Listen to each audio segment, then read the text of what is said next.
सर्वांना हरिओम. शुकासारिखे पूर्ण वैराग्य ज्याचे, वसिष्ठापरी ज्ञान योगेश्वराचे.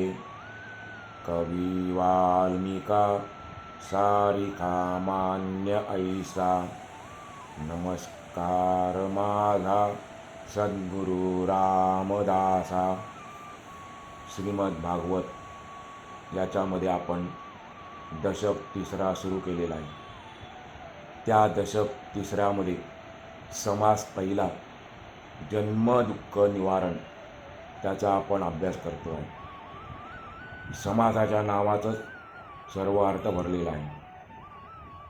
समर्थ सांगतात, जन्माला येणं, कोणत्याही जीवाने जन्माला येणं म्हणजे दुःख आहे.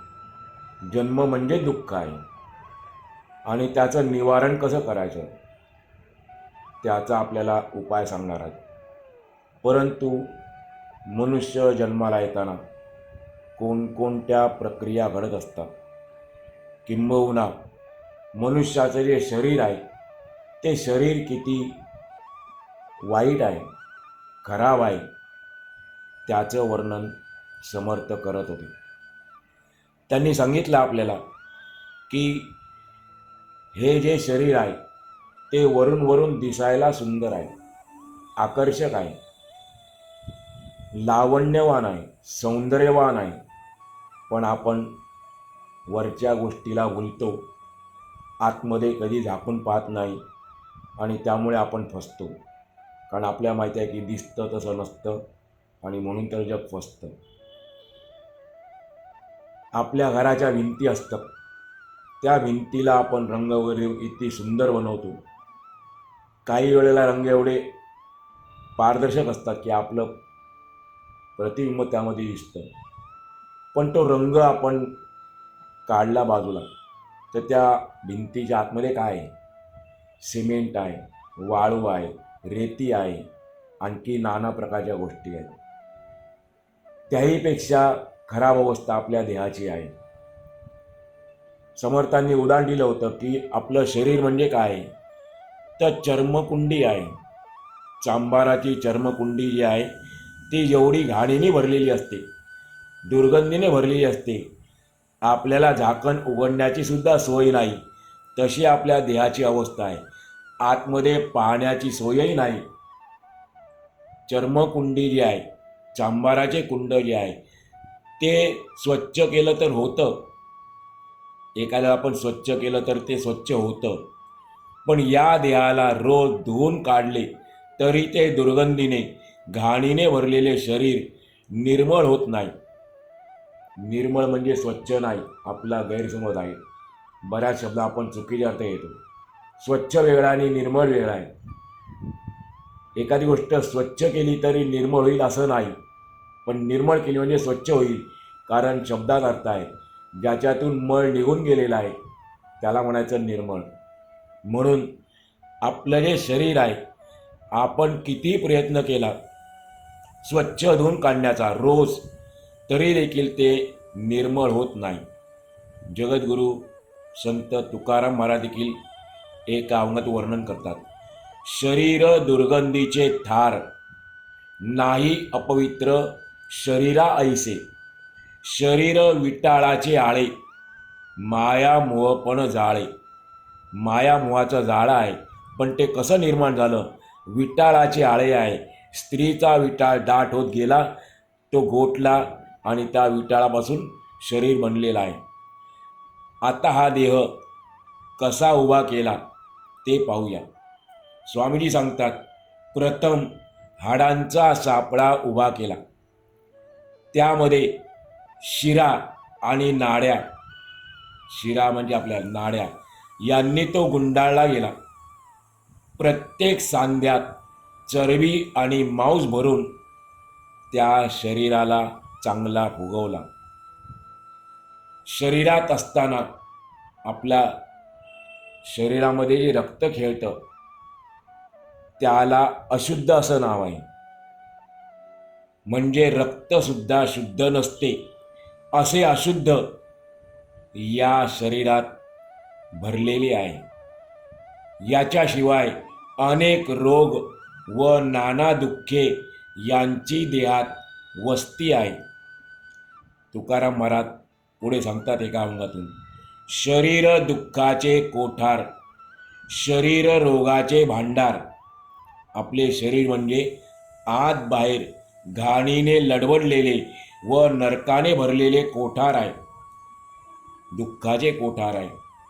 शरीर म्हणजे दुर्गंधीने भरलेली मूत्राची पिशवीच आहे. शरीरात काय काय नाही हो. शरीरामध्ये जंत आहेत, किडे आहेत आणि नाना प्रकारच्या दुर्गंधाची घाणीची पोतडी म्हणजे आपली आतडी होय. शरीरात गलिच्छ कातडी सर्वत्र लोंबत असते. असे म्हणतात की आपल्या सर्व अवयवांमध्ये आपले मस्तिष्क म्हणजे आपले डोके हे अत्यंत श्रेष्ठ आहे आणि म्हणून मस्तकाला उत्तम अंग असे म्हटले आहे. पण त्याची अवस्था काय आहे? तेथे नाकातून शेंबूड वाहत असते. कान जर फुटला तर त्यातून जी दुर्गंधी सुटते ती तर सहनच करता येत नाही. डोळ्यांतून चिपडे निघतात, नाकात मेकडे दाटतात. रोज सकाळी तोंडातून विष्ठेसारखी घाण बाहेर पडते. ज्या तोंडामध्ये लाळ, थुंकी आणि इतर घाण तसेच पिवळा दाट शेंबूड असतो. आपण खाकरल्यानंतर काय निघतं बाहेर? दाट शेंबूड निघतो. त्याचप्रमाणे पित्त, कफ यासारखी प्रबळ घाणही असते. बघा, गंमत आहे. अशा या घाणेरड्या तोंडाला साहित्यकारांनी, कवींनी चंद्राची आणि कमळाची उपमा दिलेली आहे. मुखकमल असं म्हणतो आपण. आतमध्ये काय काय आहे? असे तोंड इतके घाणेरडे आहे आणि पोटामध्ये तर सर्व विष्ठात भरलेली आहे. या गोष्टी प्रत्यक्ष आपल्या रोजच्या अनुभवाच्या आहेत का नाही? पोटामध्ये काय? विष्ठाच आहे. मग त्याला वेगळा पुरावा कशाला? आपल्या अनुभवाच्या गोष्टी आहेत. अतिउत्तम, कितीही अतिउत्तम अन्न, मिष्टान्न, दिव्यान्न खाल्ले, काहीही पोटात ढकलले तरी त्याची शेवटी विष्ठात बनते. कधी कधी ते खाल्लेले न पचल्या कारणाने ओकून बाहेर पडते, तेव्हा तर त्याच्याकडे बघवतही नाही. आणि अत्यंत पवित्र असे गंगाजल प्यायले तरी त्याचे शेवटी मूत्रच बनते. समर्थ सांगतात, थोडक्यात काय? मल, मूत्र आणि ओकारी यावरच देह जगतो, यांनीच देह वाढतो, यात संशय नाही. समजा जर पोटात मल, मूत्र, ओक नसेल तर काय होईल? सर्व लोक जिवंत राहणार कशी? मरूनच जातील ना. राजा असो किंवा भिकारी असो, त्याच्या पोटात विष्ठा नाही असे होतच नाही. मनुष्य म्हटल्यानंतर किंवा कोणताही प्राणी म्हटल्यानंतर त्याच्या पोटात विष्ठाही असणारच. आपल्या शरीरातील ही घाण काढून टाकून स्वच्छ करण्याचा प्रयत्न केला, अट्टहास केला तर शरीर मरून जाईल. अशी या देहाची अवस्था आहे.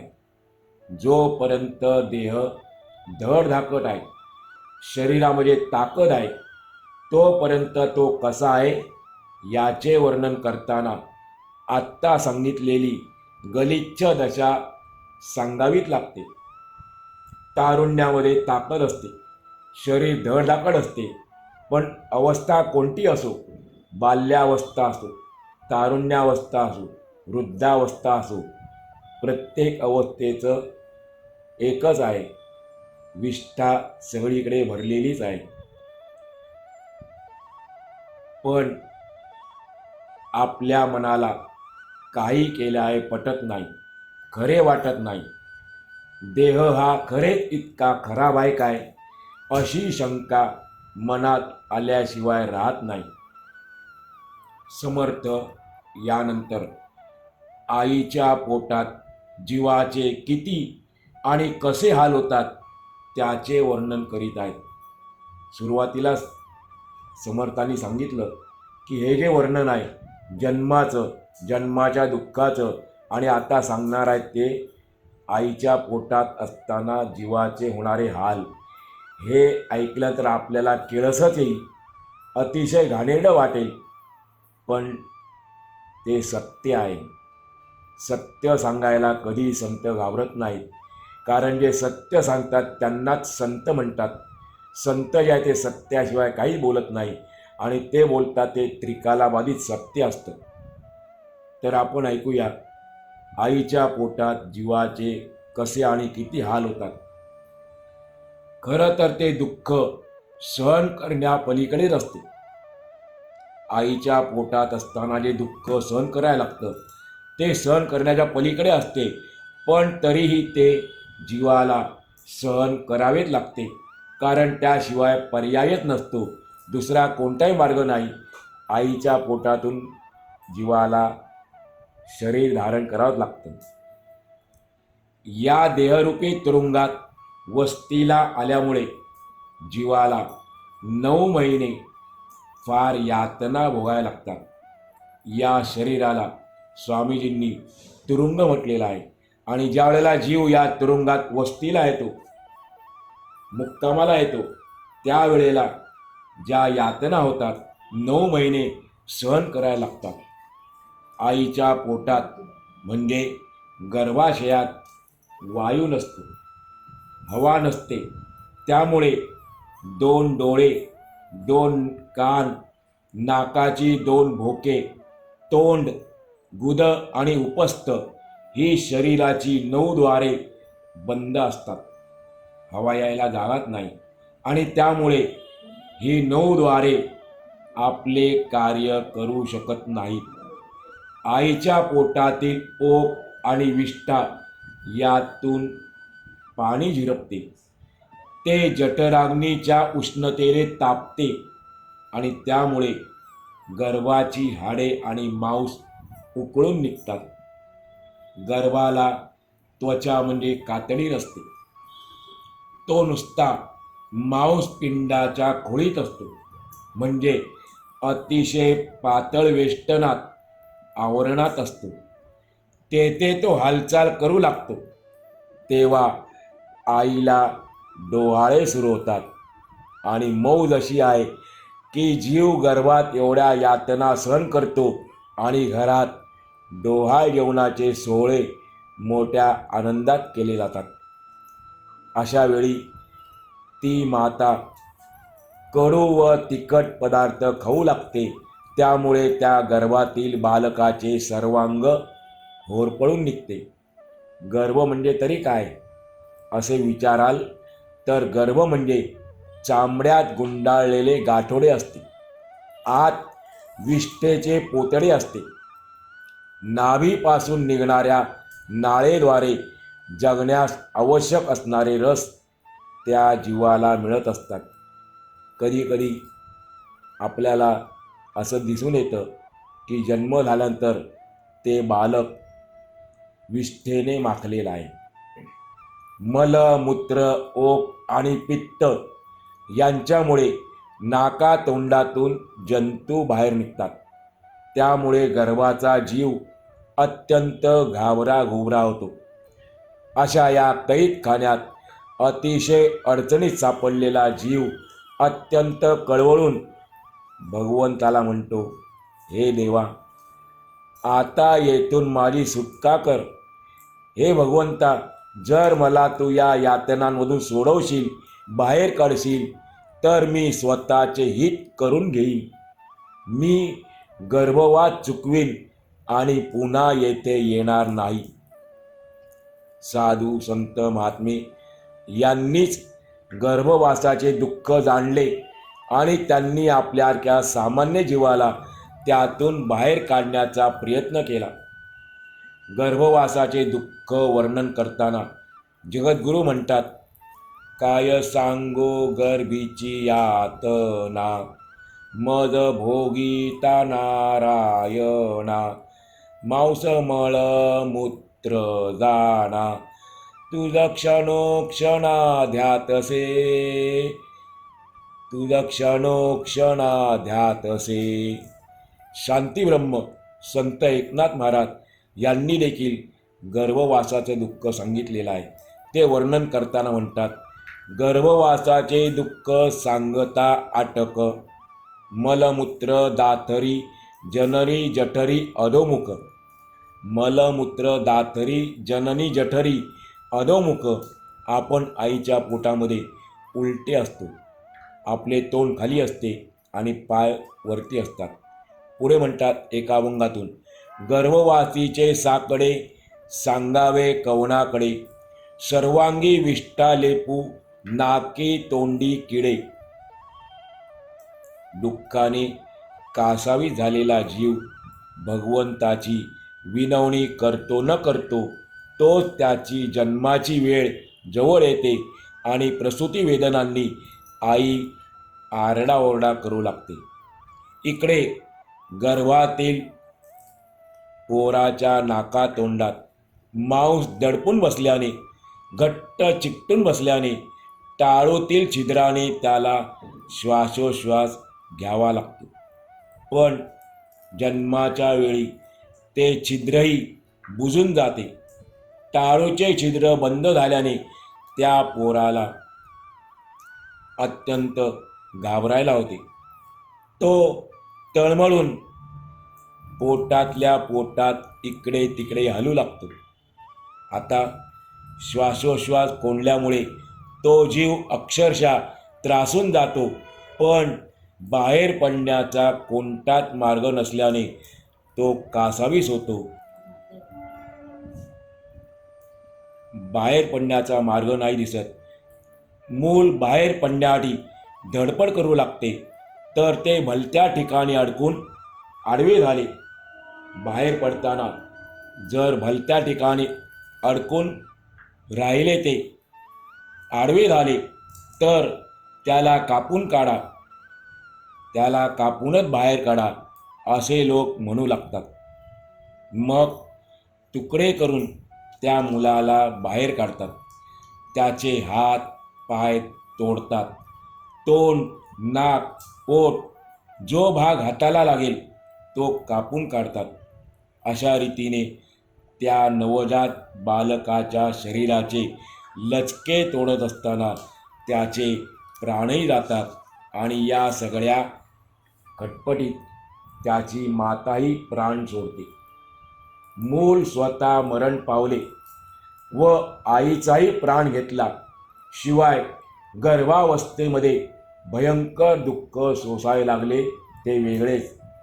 पण तरीसुद्धा समर्थ सांगतात, जर पूर्व पुण्याईमुळे योनीतून सरळ बाहेर येण्याचा मार्ग सापडला, तरी त्याचा गळा, खांदा, मान वगैरे एखादा अवयव कुठेतरी अडकतो व तो बाहेर पडू शकत नाही.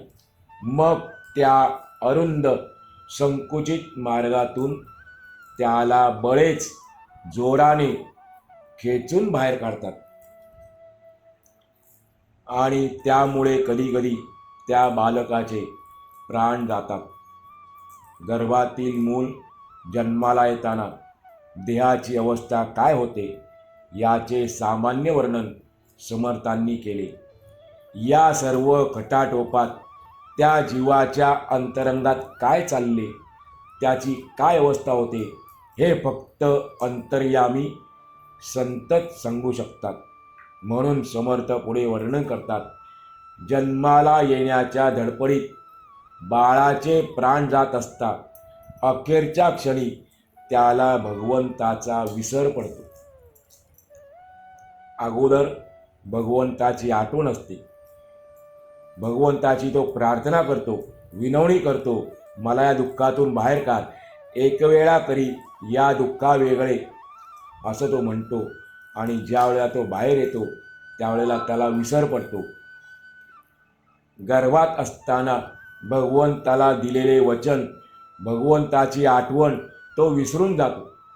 गर्भात असताना स्वस्वरूपाचे ज्ञान असल्याने तो जीव सोहम सोहम म्हणजे मी तो आहे, तो म्हणजे मी तो भगवंतच आहे, मी ब्रह्मच आहे असे म्हणत असतो.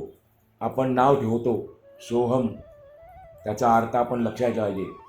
सा म्हणजे तो, अहमचा अर्थ मी, तो मी आहे, ते ब्रह्म मी आहे असा त्याचा अर्थ आहे. हा जीव गर्भात असताना असे सारखे म्हणत असतो आणि एकदा का तो मातेच्या गर्भातून बाहेर पडला की त्याची वृत्ती बदलून जाते आणि कोहम कोहम मी कोण आहे, मी कोण आहे असे म्हणतो. आपल्याला वाटते तो कॅ कॅ कॅ करतो आहे म्हणजे रडतो आहे, असं नाही आहे. तो म्हणतो मी कोण आहे, मी कोण आहे, अर्थात त्याची स्वस्वरूपाची जाणीव लोपून जाते. सारांश, गर्भवासामध्ये असताना प्राणी अशा प्रकारे नाना प्रकारच्या यातना भोगतच असतो. गर्भात असताना दुःखी झालेला जीव तेथून मोठ्या कष्टाने बाहेर येतो आणि बाहेर आल्यावर या जगाचा वारा लागताच गर्भवासाच्या यातना पूर्णपणे विसरून जातो. आज आपल्याला कोणालाही त्या यातना ज्या आपण सहन केलेल्या आहेत त्या आठवतच नाही. त्याचे मन शून्याकार झाले म्हणजे मनाचे व्यापार थांबले, त्याला पूर्वीचे काहीच आठवत नाही आणि अज्ञानामुळे भ्रम निर्माण झाल्याने त्या बालकाला या जगात आल्यावर सुखद वाटू लागते. त्याचा देह विकार पाहू लागतो, त्याची वाढ होऊ लागली म्हणजे त्याला सुखदुःखाचे हेलकावे बसू लागतात. अशा प्रकारे तो जीव जो ब्रह्मच होता तो या जगात आल्यानंतर मायेच्या जाळ्यात सापडून बद्ध होतो. सर्व प्राणीमात्रांना गर्भवासामध्ये अशा प्रकारचे दारुण भयंकर दुःख भोगावे लागते. म्हणून आता समर्थ आपल्याला हे दुःख निवारण करण्याकरता रामबाण उपाय सांगतात. ते म्हणतात, त्याने एकदा भगवंताला शरण जावे. कारण तो भगवंत कसा आहे एका अभंगात वर्णन केलेलं आहे. तो हा उतरील पार भवदुस्तर नदीचा, महाराजांचा अभंग आहे. तो हा उतरील पार, तो म्हणजे भगवंत. हा भवसागर जो आहे दुस्तर आहे, तरुण जाण्यास कठीण आहे. दुस्तरचा अर्थ काय? तरुण जाण्यास कठीण आहे. तो आपल्याला पलीकडे घेऊन जाईल. फक्त आपण एकच करायचं आहे की त्याला शरण जायचं आहे. हे त्याचे सामर्थ्य आहे, भगवंताचं सामर्थ्य आहे, त्याची शक्ती आहे. तो आपल्याला निश्चित पलीकडच्या किनाऱ्याला घेऊन जाईल, म्हणजे स्वस्वरूपामध्ये एकरूप करून घेईल, असं त्याचं सामर्थ्य आहे. जो भगवंताचा अनन्य भक्त होतो तो जगण्यापासून मुक्त होतो. त्याला पुन्हा जन्म नाही, म्हणजे त्याला गर्भवासाच्या यातना नाहीत. आत्मज्ञानाच्या जोरावर तो सर्व काळ विरक्त असतो, तो कशातच गुंतलेला नसतो. श्री समर्थ माऊली सांगतात शेवटी, याप्रमाणे मी यथामती गर्भवासातील दुःखाचे वर्णन केले. आता पुढे जे काही सांगणार आहे पुढच्या समाजामध्ये ते शांत चित्ताने आपण ऐकून घ्या.